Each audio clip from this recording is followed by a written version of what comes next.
Congratulations. This is you. You're responsible for making sure nothing goes wrong. To your right, at a round table overlooking the artificial lake, there are three men who together control more territory than some governors. One comes from Sinaloa, another from Medellin, and another operates from Houston like he's a real estate businessman. They laugh, toast, slap each other's backs. To your left, there's a table with retired politicians, front businessmen, and a couple of celebrities who publicly swore they'd never get involved with this world. Everyone lies. Everyone smiles. Everyone's here because you invited them, because you set up the perfect stage for power to feel comfortable, for money to circulate without noise, and for nobody, absolutely nobody, to ask uncomfortable questions. You don't carry weapons.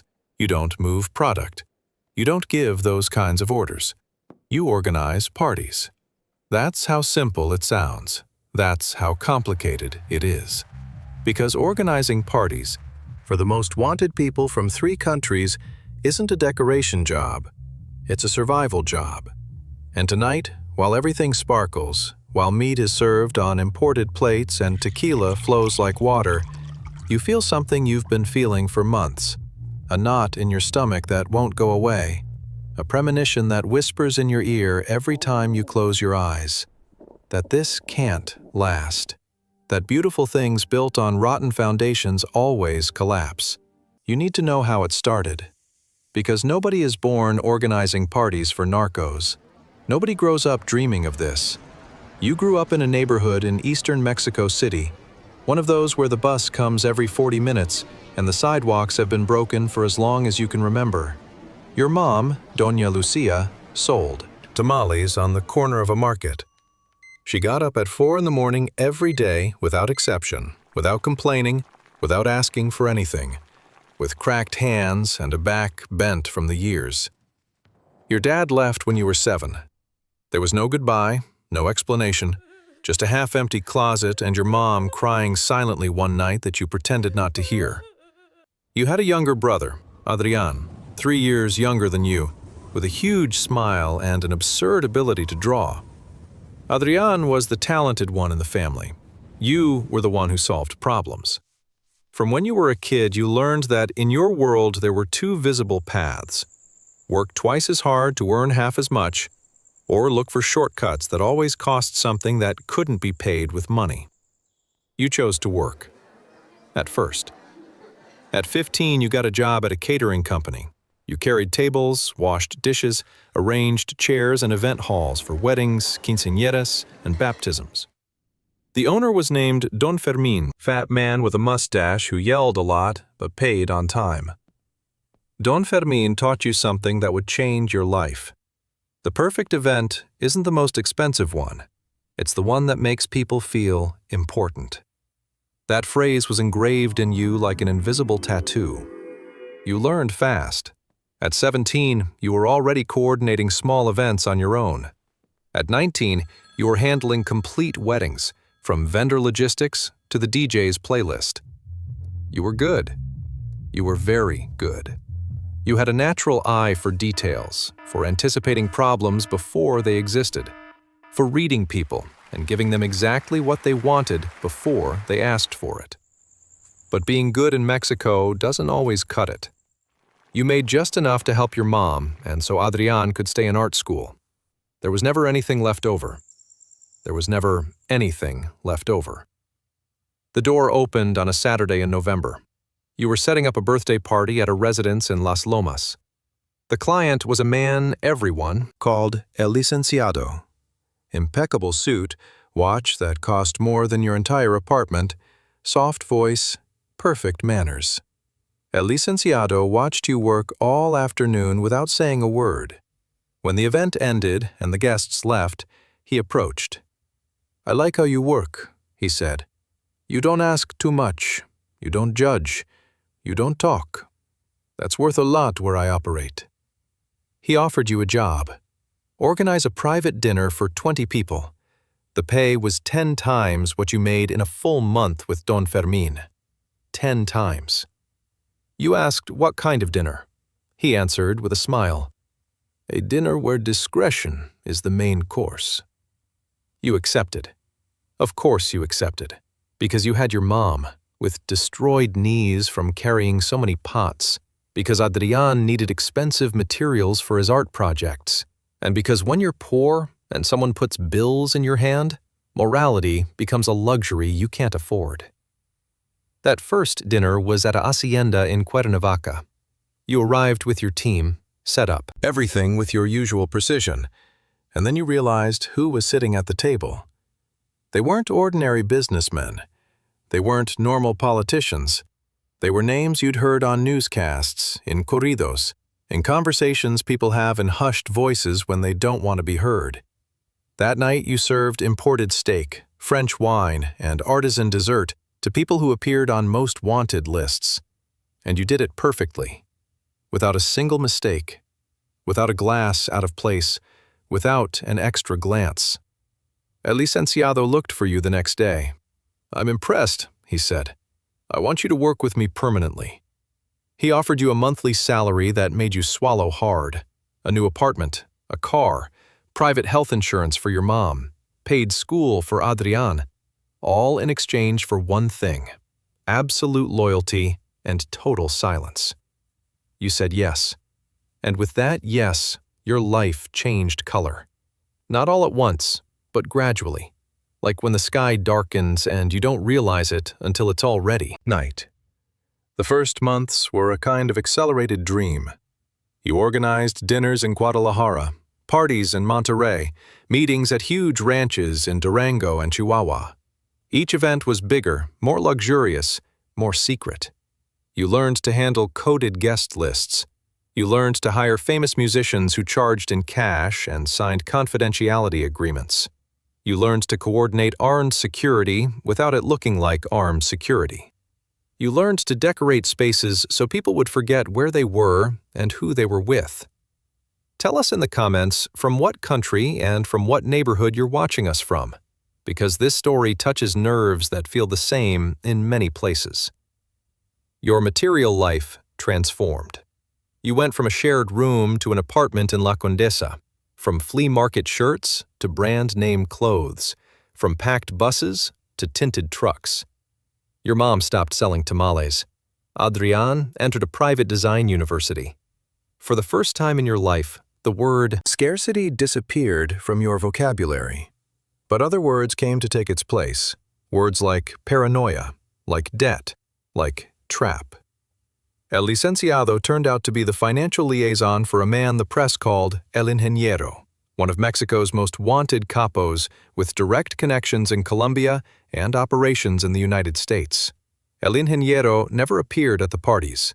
El Ingeniero was a ghost with absolute power. He gave orders through intermediaries, moved money through foundations, and controlled everything from a calculated distance. You never saw him in person during the first year. You only felt his presence, like you feel gravity, invisible but undeniable. The second year, El Licenciado formally introduced you. It was at a ranch near Mazatlan, a place with its own landing strip and horses worth more than apartments. El Ingeniero was a thin, quiet man with glasses and pianist's hands. He didn't look dangerous. He looked like an accountant. He looked at you with eyes that didn't blink. "They tell me you work magic with parties," he said, "that people feel safe with you, that nobody talks afterward." You nodded. He continued, "Security is a very expensive product, and you give it away with every event. I like that. That's convenient for me." Pause. "Don't disappoint me." From then on, the parties stopped being parties.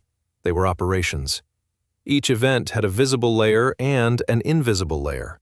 The visible layer was the music, the food, the obscene luxury, the celebrities, the models, the legitimate businessmen who attended to feel alive. The invisible layer was where everything else happened. Meetings in back rooms where routes were negotiated. Envelopes that passed from hand to hand under linen napkins. Agreements sealed with a toast that moved tons of merchandise across borders. And you were in the middle. You didn't participate directly, but you facilitated the stage. You were the theater architect. the one who built the set so the actors could act without the outside world suspecting anything. If this video is hooking you, hit like and subscribe, because what's coming gets much denser. The cost started arriving in silent installments. First, you lost friends. Normal people don't understand erratic schedules, unexplained trips, and calls you can't answer. Your best friend from childhood, Raoul, confronted you one day. "Brother," he said, "what are you into? I'm not one to judge you, but you're losing yourself." You told him everything was fine. He didn't believe you. You stopped talking. Then you lost peace of mind. Every time the phone rang at odd hours, your heart jumped to your throat. Every time you saw a patrol car, you calculated escape routes. Every time someone new appeared in your circle, you analyzed them as a potential threat. You slept with the light on. You ate without hunger. You smiled without wanting to. Then came what broke you for the first time. Adrian, your brother, the artist, the innocent one, the one who drew beautiful worlds and cheap notebooks, found out everything. Not because you told him, but because someone in your circle talked too much at a family gathering. Adrian looked for you with red eyes. "You told me you worked in corporate events," he said. "You told me it was legal." You tried to explain. He didn't want to listen. He told you something that stuck in your chest like a needle. "You gave me a life I didn't ask for with money you shouldn't have had. I preferred Mom's tamales." He left. He didn't cut off communication completely, but the distance was worse than silence. Every message you sent him received short, cold responses, like those from a polite stranger. You lost your brother without him leaving. Your mom never knew the complete truth. Or maybe she did and decided not to ask. Mexican mothers have that painful capacity to love unconditionally and suffer without words. She looked at you with a mix of pride and fear you couldn't stand. You bought her a nice house in Puebla, far from everything.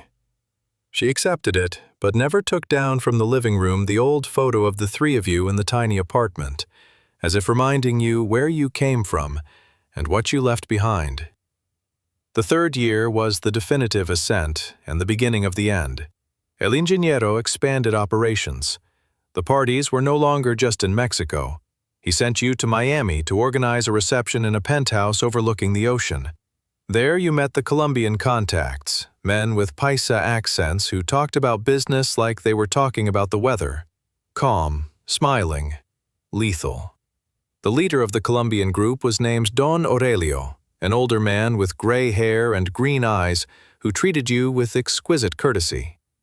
"Son," he said, "you have a gift. You make people lower their guard. That's more valuable than any weapon." You didn't know if it was a compliment or a threat. Over time, you understood that in that world, both things are the same. You organized events in Cartagena, in Los Angeles, on a yacht that sailed international waters to not belong to any jurisdiction. Each party was more extreme. Budgets no longer had limits. The guests were increasingly important and more dangerous. The secrets shared at those tables could topple governments. And you knew everything. Every name, every date, every place, every agreement. Your memory was your tool and your sentence. You started noticing things you used to ignore out of convenience. People who disappeared after certain events. Employees who asked questions and didn't come back. Vendors who threatened to talk and then appeared in local news as traffic accidents. You never witnessed anything directly, but the absences spoke louder than any confession. A chef you hired for an event in Guadalajara, a man named Tomas, father of 3 children, made the mistake of taking a photo inside the kitchen. He didn't post anything, he just took it. A week later, Tomas stopped answering calls. His wife searched for him for months. You knew she wasn't going to find him, and you did nothing. That inaction weighed on you like a sack of cement on your shoulders. You didn't sleep well for weeks. You looked at yourself in the mirror and didn't recognize the guy looking back at you. He had your face, but not your eyes. Your original eyes had been left somewhere along the way, probably at that first dinner in Cuernavaca when you decided money was worth more than peace of mind. The fourth year, you met Valentina. She worked as a sommelier at a restaurant in Polanco. She was intelligent, direct, with a laugh that sounded like something genuine in a world where everything was artificial. You fell in love fast, because when you live surrounded by lies, truth becomes addictive. Valentina didn't know what you really did for work. You told her the same thing you told everyone. Corporate events, exclusive clients, lots of confidentiality. She accepted the version because she wanted to believe you. You lived together 6 months. They were the 6 most normal months you'd had in years. You cooked together, watched movies, walked through Chapultepec on Sundays. For a moment, you almost convinced yourself you could have both lives at the same time. But 2 lives don't fit in one body. One night, while you were organizing an event in Nuevo León, El Licenciado called you urgently. He needed you to solve a logistics problem that involved moving certain people from one place to another without leaving a trace. Not merchandise. People. You asked what kind of people. He responded coldly. The kind that don't matter anymore. You refused. For the first time in 4 years, you said no. El Licenciado was silent for a long moment. Then he said with a chilling calm, "Think it over carefully. Here, nobody retires. Here, you move up, or you get archived." That night, you called Valentina. You told her you loved her. She noticed something strange in your voice. "What's wrong?" she asked. "Nothing," you answered. "I just wanted you to know." You hung up and stared at the ceiling of a luxurious hotel room that felt like a cell. The next day, you did what they asked. Not all of it, but enough to maintain your position. You didn't move people, but you coordinated the logistics that allowed others to do it.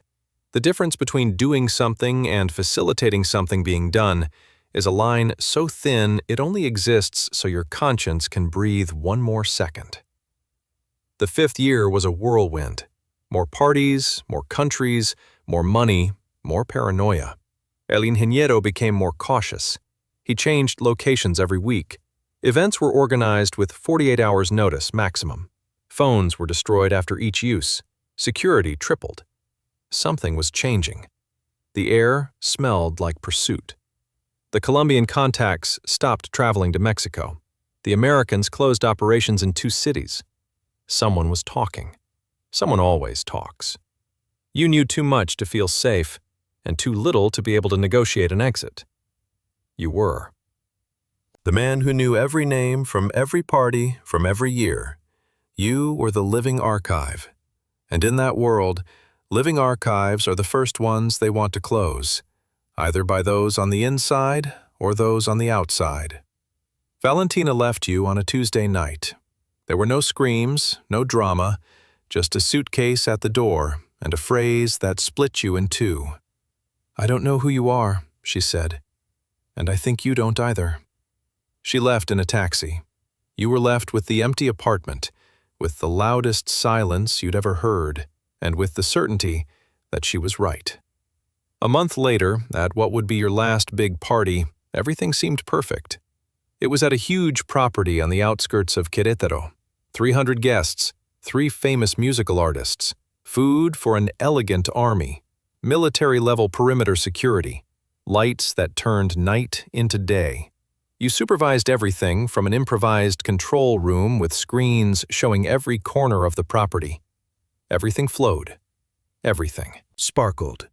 El Ingeniero even sent you a message through El Licenciado. Tell him this is his masterpiece.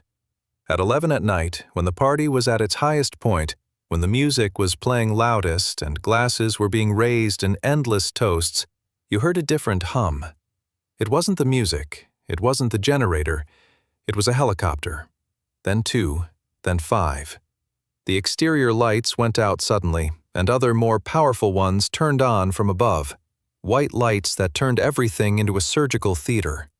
You heard amplified voices ordering no one to move. You heard doors being blown open. You heard screams from people who 3 minutes ago felt invincible. You stayed motionless in your control room. The screens showed chaos in high definition, people running, agents entering, tables turning over, bottles breaking. On one screen, you saw El Licenciado kneeling with his hands behind his head. On another, you saw guests crying, begging, offering money that was no longer worth anything. The door to your room opened. 4 agents came in with vests that said 3 letters I don't need to spell out for you. They aimed at you. They ordered you to the floor. They put your hands behind your back.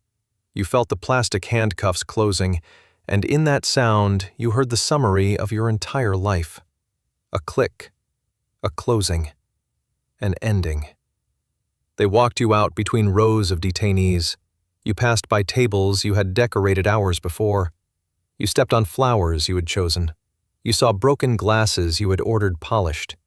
All your work, all your masterpiece, turned into a crime scene. They put you in a truck. There was no music. There were no pretty lights. Just the engine, the silence, and you with your forehead against the cold metal. In the following weeks, the world found out everything. International media covered the operation as the biggest in years. Hundreds detained, million-dollar seizures. Names that seemed untouchable appeared in case files. And yours too. Not as a capo, not as a hitman, not as a money launderer, as an organizer. As the man who made it possible for power to meet in secret. As the architect of the theater where agreements were signed that destroyed entire communities. Your mom found out from the news. Adrian didn't answer your calls. Valentina saw your photo in a digital newspaper and closed the screen. Raul, your old friend, told someone he always knew. Don Fermin, the catering guy, the one who taught you everything, died of a heart attack 3 months later. They say it's not related. You know, shame also kills. They prosecuted you for belonging to an organized criminal group. Your lawyer, a public defender because the money you made was frozen before you could touch it, told you that cooperating was your only option to reduce your sentence. You cooperated. You gave names, dates, places, details of every party, every guest, every envelope that passed under every table. Your memory, that tool that made you valuable, was now your bargaining chip. But cooperating didn't make you free. It made you temporarily useful and permanently despised. To those on the inside, you were a traitor. To those on the outside, you were a criminal trying to negotiate. To yourself, you were something worse. Someone who had choices and chose wrong every time. The cell is small. The walls are gray. Time passes differently when you don't have events to organize, when there are no guest lists, when nobody needs you to make everything perfect. You think about your mom grinding dough at 4 in the morning. You think about Adrian drawing in his notebook with worn crayons. You think about Don Fermin telling you the perfect event is the one that makes people feel important. You think about Valentina laughing on a Sunday in Chapultepec. You think about everything you had before you had everything. And you realize you were richer before. There's no pretty moral here. There's no inspirational phrase that closes with epic music. There's only this: a guy who knew how to set perfect tables and ended up sitting on the wrong side of one. A guy who organized brilliant worlds for terrible people and now lives in a gray world where nobody asks him for anything. A guy who traded tamales for champagne and discovered too late that the tamales came with something the champagne never had: peace. If this story made you feel something, subscribe and hit like, because here we tell the stories nobody else dares to tell.